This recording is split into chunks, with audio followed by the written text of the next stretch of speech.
Halo semua, sekarang gue ada di Malaysia, Malaka. Bukan untuk bisnis, bukan untuk liburan, tapi ngurusin pengobatan ibu gue yang kemarin baru aja diketahui mengidap kanker nasofaring. Ya. Halo warga sipil sekalian, ya. Sekarang gue lagi di Malaka, Malaysia. Seperti yang gue bilang tadi, bukan untuk urusan bisnis, bukan lagi wisata, bukan lagi ada meeting, tapi lagi mengurus pengobatan ibu gue yang baru diketahui mengidap kanker.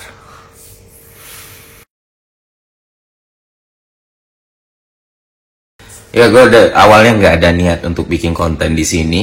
Jadi ya seadanya banget, nggak ada bawa kamera, nggak ada bawa gear, jadi cuman pakai handphone. Untungnya tadi di dekat rumah sakit ada toko kamera gitu, terus jual lighting kecil, jadi ya udah sekalian deh gue buat, karena gue merasa gue harus ngomong ini di video gitu. Jadi gue minta maaf kalau ada penurunan kualitas dari standar yang biasa kita buat, ya kan. Oke, balik lagi, gue bohong lah kalau ngomong everything is fine gitu loh. Ini jelas sesuatu yang membuat keluarga, terutama ibu gue, merasa terguncang gitu. Ya, ada perasaan marah, sedih, khawatir, takut, kesal, itu semua bercampur aduk. Tapi walau demikian, gue percaya ibu gue adalah seorang wanita yang tangguh, seorang perempuan petarung. Dia sudah banyak mengalami masalah dalam hidup, baik secara fisik maupun mental, dan semangat bertarungnya belum berkurang sedikit pun. Itu yang membuat gue semakin kagum sama beliau.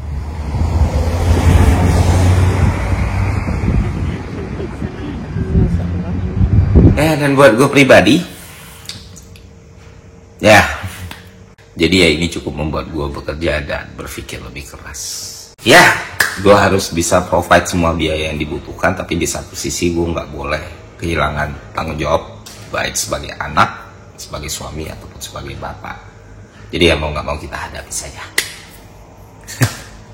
Maka dari itu gue minta doa teman-teman semua lah, semoga diberikan yang terbaik. Oke, itu aja.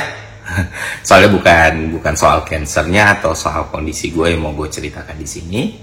Ada hal yang menurut gue jauh lebih penting untuk gue sampaikan kepada teman-teman semua, yaitu masalah salah diagnosis. Oke, sebelum kita mulai lebih lanjut, gue disclaimer dulu dari awal, konten ini gue buat bukan untuk menyudutkan atau mendiskreditkan pihak tertentu. Ini cuma perspektif, cuma sharing pengalaman, sudut pandang dari gue sebagai seorang yang awam dengan dunia medis, dan pertanyaan besar di kepala gue, kenapa ini bisa terjadi berkali-kali. Ya, dan buat ibu gue sendiri itu udah terjadi 2 kali, Pak. Dan salah diagnosanya itu cukup fatal. Yang pertama terjadi tahun 2016. Waktu itu kondisi fisik ibu gue drop. Kita periksa ke dokter, kita ke rumah sakit, dicek darah, ternyata trombositnya turun drastis sekali. Dan di sana diagnosis dari dokternya, ya nyokap gue menderita demam berdarah dan ditangani dengan pengobatan demam berdarah pula. Selama berbulan-bulan naik turun kondisi, sampai pada akhirnya ibu gue merasakan sangat lemas, tidak bisa beraktivitas lagi. Semua obat demam berdarah juga habis dan kita bingung. Akhirnya kita bawa ke Jakarta. Waktu itu langsung gue bawa ke Rumah Sakit Cipto Mangunkusumo, diperiksa lebih lanjut, diperiksa lebih dalam, dan ternyata anemia aplastik. Dan waktu sampai di RSCM, bahkan dokternya bilang ini kalau telat 1 hari aja mungkin udah sulit untuk ditolong. Oke. Ya, terjadi setelahnya kita berobat di Jakarta di berbagai rumah sakit. Ternyata kondisi nyokap nggak kunjung membaik. Akhirnya kita dapat referensi di Rumah Sakit Mahkota di Malaka. Berangkatlah kita ke situ, diberi obat yang berbeda, dan alhamdulillah pengobatan itu yang membuat ibu saya bertahan sampai detik ini. Setelah anemia plastik, sampai sekarang masih menderita anemia plastik, ibu gua harus kena kanker nasofaring. Dan proses kita tahu kalau itu kanker juga kurang lebih mirip. Beberapa bulan yang lalu, nyokap gue mengalami gangguan pernafasan, hidungnya tersumbat. Ya, kita semua pernah merasakan hidung tersumbat, dan itu sangat-sangat tidak membuat nyaman. Nah, masalahnya di nyokap adalah biasanya dalam beberapa hari juga udah hilang gitu ya. Nah di case-nya ibu gue ini berbeda. Setelah 1 minggu lebih ternyata hidung tersumbat ini nggak kunjung hilang, malah justru lebih parah sampai ibu gue kesulitan bernafas. Akhirnya kami bawa ke dokter, diperiksa lagi sama dokter, dan dia diagnosis menderita rhinosinusitis. Nah karena udah pernah ada kejadian kayak anemia plastik kemarin, gue akhirnya nyari second opinion nih, dokter kedua, dan sama, sinus juga katanya. Akhirnya ibu gue menjalani pengobatan sinusitis. Dan setelah 1,5 bulan menjalani pengobatan, ternyata kondisinya tidak kunjung membaik. Akhirnya kita bawa lagi ke Jakarta, gue tanya dokter di Jakarta juga sama gitu. Ini sinus. Nah sama dokter-dokter ini ditawarin operasi, cuma karena nyokap pengidap anemia plastik dan umurnya juga udah tua, maka tidak disarankan untuk melakukan operasi. Jadi ya untuk obatinya pakai obat aja. Tapi ternyata apapun obat yang udah diminum, kondisi juga tidak kunjung membaik. Akhirnya kami mendapat informasi dari temannya kakak gue bilang, oh di rumah kota itu, oh kalau di Malaka, di rumah sakit mahkota itu bisa ditangani dengan lebih baik dan cepat gitu. Karena kita udah hopeless, nggak tahu mau kemana, akhirnya berangkatlah kita ke Malaka, ke rumah sakit mahkota. Nah sampai di rumah sakit mahkota, diperiksa dokternya, terus dokternya emosi. Dia bilang ini bukan sinus, ini tumor. Akhirnya dilakukan proses pemeriksaan dan diketahui kalau ini bukan tumor jinak. Artinya apa? Artinya butuh tindakan kemo dan radiasi. Di situ perasaan gue sakit, hati gue sakit, gue kecewa, gue kesal, gue marah gitu loh. Oke lah kalau misalnya terjadi 1 kali, ini 2 kali, dan dua-duanya itu penyakit yang sangat serius. Gue cuma bertanya kenapa ini bisa terjadi 2 kali pula. Dan dua-duanya itu penyakit yang serius. Dan perasaan kesal itu gue tuangkan di Twitter. Gue bikin 1 tweet dan tweet itu rame gitu. Ramenya apa? Rame karena tanggapan orang-orang lain yang pernah mengalami kondisi yang mirip atau serupa. Dan bahkan banyak juga yang bisa gue bilang mengalami hal yang lebih buruk gitu. Karena ketahuannya pas sudah telat atau sudah nggak ketolong.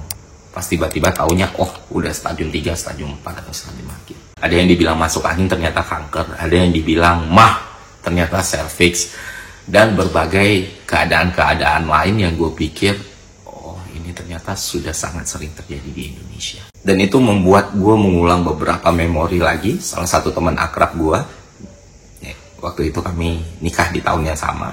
Jadi seharusnya anak kami berada di usia yang relatif sama.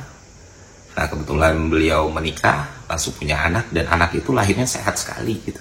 Nggak ada masalah, nggak ada gangguan.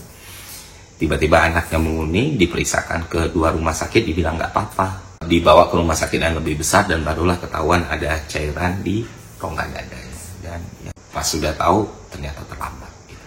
Dan mungkin teman-teman yang nonton video ini punya cerita yang sama dari orang terdekat, keluarga, teman, atau lain sebagainya. Dan sampai detik ini gue mikir, kok bisa sih hal kayak gini kejadian. Ya kita semua juga tahu mungkin ya, jumlah masyarakat dan jumlah dokter di Indonesia itu sangat-sangat tidak seimbang. Ya kan, ya kita kekurangan banyak dokter. Terus gue berpikir, oh ya kalau gitu solusinya tambah aja dokternya. Tapi bagaimana kita bisa menambah dokter dalam jumlah yang banyak kalau ternyata pendidikan dokter itu hanya bisa dijangkau oleh segelintir orang? Karena seperti yang kita ketahui, mahal. Pintar aja nggak cukup untuk jadi dokter.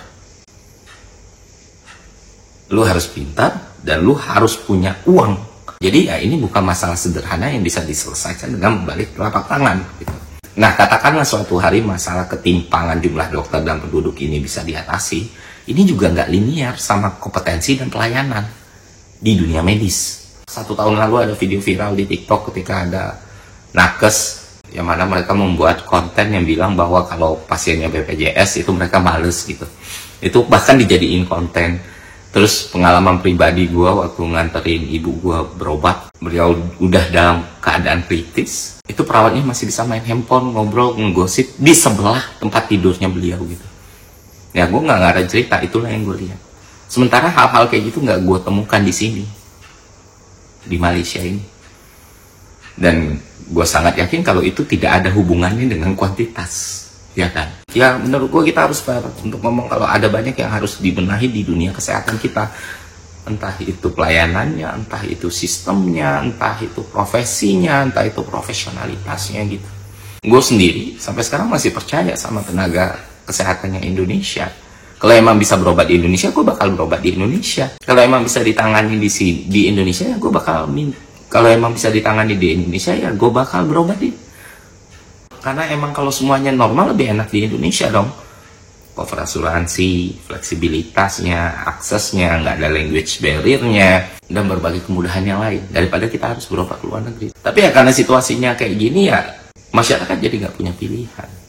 Karena kan kita nggak mau main-main sama nyawa. Apalagi untuk kesehatan orang-orang yang kita sayangi, ya kan. Nah, gue cukup beruntung, gue punya penghasilan dan tabungan ketika situasi ini terjadi dan bisa membawa orang terdekat gue ke rumah sakit atau pelayanan medis yang mumpuni. Tapi ya banyak masyarakat Indonesia yang nggak punya pilihan kayak gitu loh. Mau sampai kapan kita menutup mata dan telinga kalau masalah ini benar-benar ada? Ya itulah.